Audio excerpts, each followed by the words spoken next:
They roar for their hometown hero. ギルトンが勝利。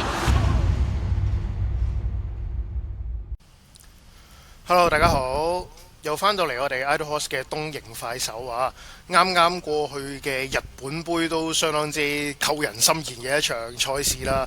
咁嚟緊我哋繼續，雖然冇草地嘅一級賽啊，亦都未有香港嘅轉播啦。不過我哋繼續會有東瀛快手同大家跟進下一啲賽事嘅。今日有我 Steven 喺度 ，Hello，Hello，Homan 都喺度啊！咁就啱啱過去嘅禮拜日啦，咁就跑咗呢個日本杯啦。咁啊，亦都係即係相隔20年啦，再有外隊馬呢能夠係贏走日本杯喎。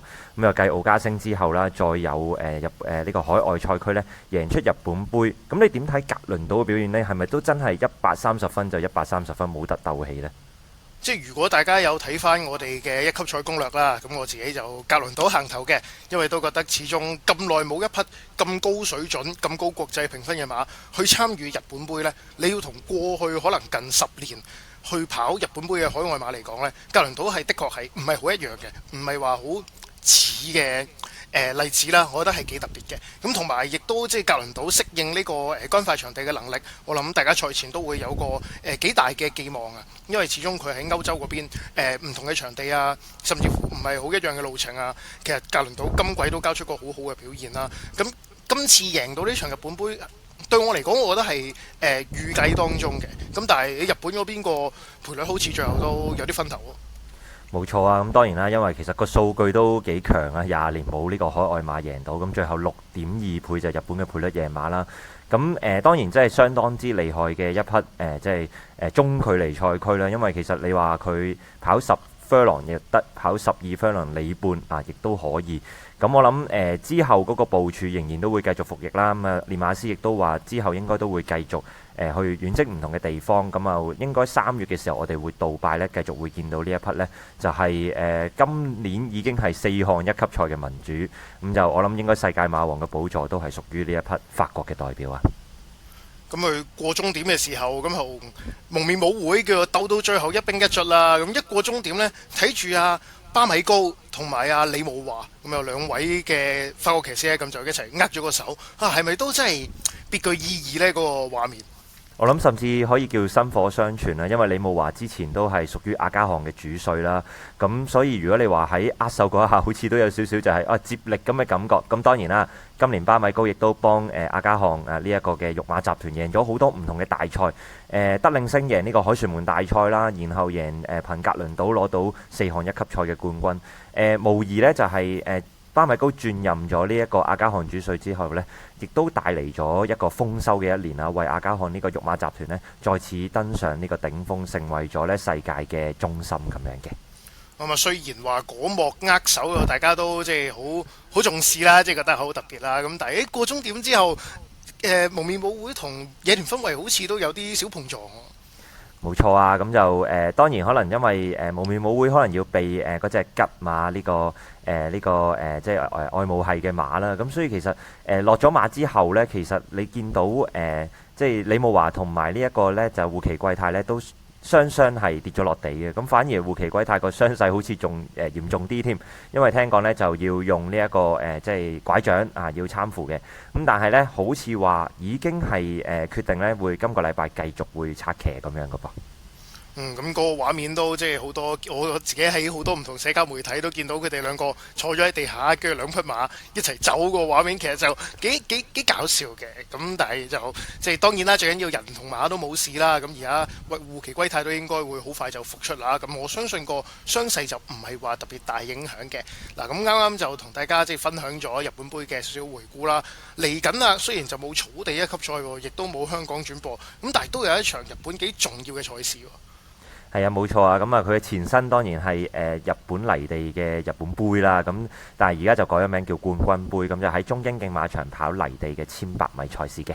咁當然啦，即係呢一項賽事其實以往都有唔少嘅即係強手啦，泥地強手係跑完呢一場呢，再去世界各地嘅遠征啊，各樣咁樣。咁所以屬於係一場呢叫做具指標性嘅賽事。咁當然啦，日本泥地王青春永駐就唔會跑呢一場嘅。咁又但係以往亦都有唔少嘅好手都跑呢一場，譬如近年嘅清爽口味啦，連續2年都係呢一匹馬贏㗎啦。咁但係今年呢，已經退咗役之下呢，好似有一隻新嘅高多芬賽區呢就跳咗上嚟喎。係啊，嗱 Lukami 啊，都真係好犀利啊！好似真係會準備接班咁計啦。咁其實而家就跑咗，即係出道到而家跑咗6場馬啦，就贏咗5次嘅，同埋贏親個姿態呢都係幾誇張嘅，即係贏得幾遠下嘅。佢就係都係可以速度好好啊，帶喺前面走啊，甚至乎唔自己放，跟住爆一段仔呢，佢都係有啲咁嘅能力嘅。咁之前亦都試過即係贏咗Natural Rise 啊，因為 Natural Rise 就諗住蟬聯呢個日本嘅泥地3冠啦。咁但係Narukami 真係叫做粉碎咗佢呢個美夢。咁似乎而家喺日本嗰邊都係即係熱門咁滯喎。冇錯啊，咁就始終都係一隻極受注目嘅賽區啦。咁另外一樣嘢就係Narukami 本身上線就 Thunder Snow 啦，隻軍雷暴雪啦，就屬於係呢個杜拜世界盃嘅連霸冠軍啦。咁啊，亦都係呢一隻種馬呢嘅子嗣咧挑戰第一項嘅1級賽嘅。咁另外就戶崎貴太啦，本身就係呢匹馬嘅主戰騎師啦。咁就本身就相傳佢有傷啦，咁但係呢，佢都忍痛就騎埋呢隻先，咁睇下之後再算啦。咁但係所以我諗個傷勢當然可能都會有少少影響，咁但係呢，佢咁有決心嘅話呢，我相信都會對呢一匹馬個爭勝機會都極大嘅。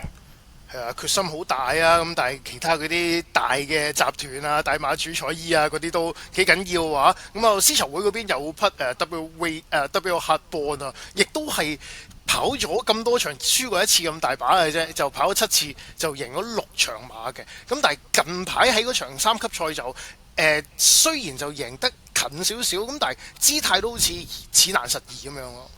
冇錯啊，咁就其實都算係輕鬆嘅，同埋其實一路走上嚟嗰個姿態都相當之吸引啊！咁尤其是今年呢一場嘅冠軍杯啊，冇一啲叫做好惡嘅泥地馬喺度，呢啲後起之秀 Narukami 同埋 W Hardborn 呢，其實我都相信呢兩匹會跑得好嘅。咁所以如果你話真係要稱嘅話呢，我諗 Narukami 當然係眾矢之的啦。咁但係 W Hardborn 都會係一隻冇乜人留意嘅黑馬。咁當然而家賠率上面我諗相信都幾熱啊！都係熱門嚟噶，咁仲有一啲即係有力嘅競爭者啦。呢隻就特別少少嘅，我覺得個鞍上人個安排呢就幾特別啦。因為鄭朗星啊，咁啊嚟緊就會喺日本策騎啦，咁就騎呢匹Luxon Cafe 嘅。咁佢就當然血統上就好顯赫啦，因為講緊佢嘅全兄法魯查佐，亦都係喺日本贏咗啲頂級嘅泥地賽事啦。咁究竟今次 Luxon Cafe 係咪真係都可以為呢個即係家族咧繼續贏啲大嘅賽事呢？我諗佢會係機會馬之一啦，咁但係就我諗佢要克服嘅嘢都多嘅，因為始終遠征翻嚟之後，通常跑完美國嘅賽事嘅賽區啦，翻到嚟日本呢，未必真係咁快可以交翻個最高水準嘅表現。咁當然啦，佢嚟到即係翻到嚟之後，其實佢都係有表現得好嘅。咁呢一個會係一個優勢。咁但係係咪已經係 top form 對翻呢一組對手都有得去困呢？呢個係一個疑問。咁但係鄭朗星即係如果我冇記錯，應該都係第一次嚟到日本策騎啦。咁第一次嚟到日本客串就已經要去挑戰呢啲大賽，場地唔係好適應之下，能唔能夠可以幫到呢隻馬贏到馬？呢個都係一個疑問。不過我諗練馬師掘孫行就投咗一個信心嘅一票啦，因為呢，佢都係好中意用一啲海外客串嘅騎師嘅。咁呢一匹 Luxon Cafe 用過莫雷拉，用過金美琪，咁唔爭在啦，用埋鄭朗星贏馬啦。咁睇下會唔會都幫到手啦？咁起碼我覺得佢叫做遠征翻嚟個成績，我覺得都唔係話太差嘅。咁希望今次真係會再有啲好表現啦。咁再數落去啦，哇！呢匹我自己就即係跟進咗一段時間啦。咁係咪真係叫做有啲即係有啲轉變係喺一個升軌當中呢？講緊就係幸運銀幣啊！即係之前都諗住哇出道個勢頭其實好好啦，咁但係其後就叫做挑戰一啲經典系列賽事呢，就唔係話好理想嘅。咁反而咧，郭之榮就將個目光咧就轉咗喺泥地度，咁順陽就跑嗰場嘅一哩冠軍南部杯啦，都跑得唔錯喎，即係淨係輸俾盈寶威神，即係跑咗第2啦。咁會唔會真係轉嚟泥地有個新天地呢？我諗都係一個幾大嘅轉變之下，亦都係一個正面嘅轉變。因為其實我諗大家都睇到今季幸運銀幣跑咗幾場，即係一級賽啦，佢表現上面就唔係太過吸引嘅。反而佢今場轉咗，即係上一場轉咗呢個泥地賽之後呢，其實佢個跑法呢係幾吸引，因為佢跟到前得嚟呢，佢末段都幾韌嘅。對於跑泥地嘅賽事嚟講呢，係相當之唔錯嘅。咁我諗今場佢嘅挑戰就係因為始終1500米都係一個叫做佢射程嘅範圍啦。咁但係就因為跑咗地方泥，再轉翻中央泥，呢個可能會有少少唔同嘅，因為相傳就即係中央嘅泥啦，冇地方嘅泥咁鬆軟啊。咁我諗可能佢未必太適應都唔出奇嘅，因為佢跑到地方泥，不代表佢跑到中央泥。咁我諗就要再睇睇佢今次轉戰中央嘅一級賽呢，表現如何啦。咁啊，講咗好多即係新星又好啊，轉變軌道嘅又好，講翻少少舊馬啦。咁型寶威神啊，其實一直以嚟都係喺日本都係幾強嘅泥地賽區啦。咁但係有啲無奈啊，始終有更強嘅即係青春永駐啊、清爽口味啊呢啲，永遠都喺上面騎住佢。咁今次啊，清爽口味又退咗役，青春永駐又唔會跑呢一場，係咪都真係有少少坐正嘅味道呢？定係都係即係俾啲後浪即係冚住呢？我諗最大機會就係其實佢維持到嗰個水平先啦，首先。但係我諗今季大家都見到其實佢未必真係好維持到上兩季個水平。咁我諗呢個要再諗一諗，就係究竟佢當然佢連續2屆都攞到亞軍啦。究竟係咪能夠呢一年就坐正呢？因為如果佢話用翻佢上一年或者前年嗰個水準，我諗大家都冇乜疑問。但係今年好似個賽績又爭啲喎。係啊，即係上場喺呢個 JBC 經典賽呢，其實就唔入頭3嘅，只係跑第5嘅啫。嗰場以佢嘅級數同能力嚟講呢，如果贏唔到，仲要唔入位置的話呢，令到大家對佢即係個能力都覺得係咪真係去到6歲已經有少少下降呢？咁所以嚟到呢一度有啲咁強嘅新星崛起當中呢，咁型寶威神係咪真係可以連做2年亞軍之後坐正一次呢？大家都仲有少少疑問嘅。咁但係大家成日喺唔同嘅賽事啊，都見到型寶威神啊，都會好想佢會唔會能夠真正贏到一次，為大家即係閃耀一下呢？咁我覺得今次都仲有機會嘅，但係如果今次都把握唔到呢，睇嚟嗰啲新星嘅冒起速度就會將佢蓋過咯。冇錯啊，咁又贏過日本嘅一級賽嘅，咁但係就未贏過國際一級賽啦。咁我諗呢一個都係佢即係叫做幕後個寄望啦，希望可以即係叫做幫呢一匹馬以一個一級賽嘅冠軍作為佢可能退役。我諗大家都跑場少一場嘅呢匹型寶威神，相信都係啦。咁我哋啱啱都同大家即係回顧咗日本杯啦，一場好精彩嘅賽事啦。嚟緊亦都會有一場泥地嘅一級賽，咁呢場冠軍杯都同大家即係略略研究咗。